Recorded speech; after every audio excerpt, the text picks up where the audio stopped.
Watukufu wa Kiislamu, Uislamu dini moja safi sana. Wasiokuwa Waislamu tungependa wafahamu kuhusu Uislamu. Uislamu ni dini ya amani, ni dini ya upendo, ni dini ambayo kwamba ina mshikamano na watu. Japokuwa wengine wanaelewa Uislamu kwamba ni dini inaua watu, ni dini ya majini, lakini Uislamu ni dini moja. Hebu angalia sifa ya Uislamu mojawapo.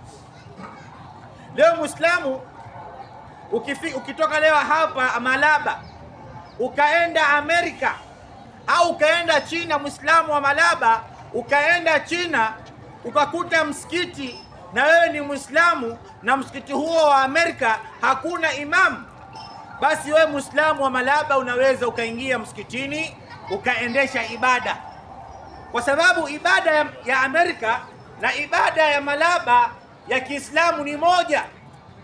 Leo ukienda China na wewe ni Muislamu wa Malaba utakuta ibada ya Kiislamu ni ile ile moja. Bismillahir Rahmanir Rahim, Suratul Fatiha ni ile ile moja. Hii ni kuonyesha sifa ya Uislamu. Dini ya Uislamu ni dini ambayo kwamba iko wazi.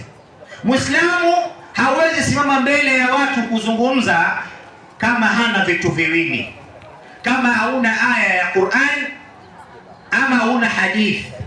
Muislamu hawezi amka tu asubuhi kama ndugu zetu wengine, mtu amelala usiku akaota asubuhi na kuambia mimi ni nabii, mimi ni prophet. Tunaona watu waliita maprofet, lakini Uislamu ni haramu mtu kujiita nabii, kwa sababu mtume wa mwisho ni Mtume Muhammad sallallahu alaihi wasallam. Na Uislamu ni dini ambayo kwamba Mwenyezi Mungu Subhanahu wa Ta'ala amemstiri, sio mwanamume na sio mwanamke. Ukiangalia nidhamu ya Kiislamu ni lazima mtu kwanza kwenye kula ale kwa mkono. Uislamu utufundisha unapokula wewe lazima utumie mkono wako. Wanasayansi wanakubaliana na wanasahihisha hii neno.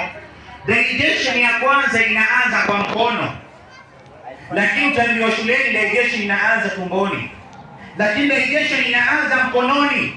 Kwenye mkono pale ndio digestion ya kwanza ndio inaanza. Sayansi ya Qur'an na sayansi ya kizungu haiwezi kuwa sawa. Leo ukienda historia unaambiwa mwanadamu wa kwanza alikuwa nyani. Mwanadamu wa kwanza alikuwa nyani. Leo ukikaa chini sikia mwanadamu wa kwanza alikuwa nyani, wewe ina maana wewe ulikuwa nyani. Huo mkia ulienda wapi?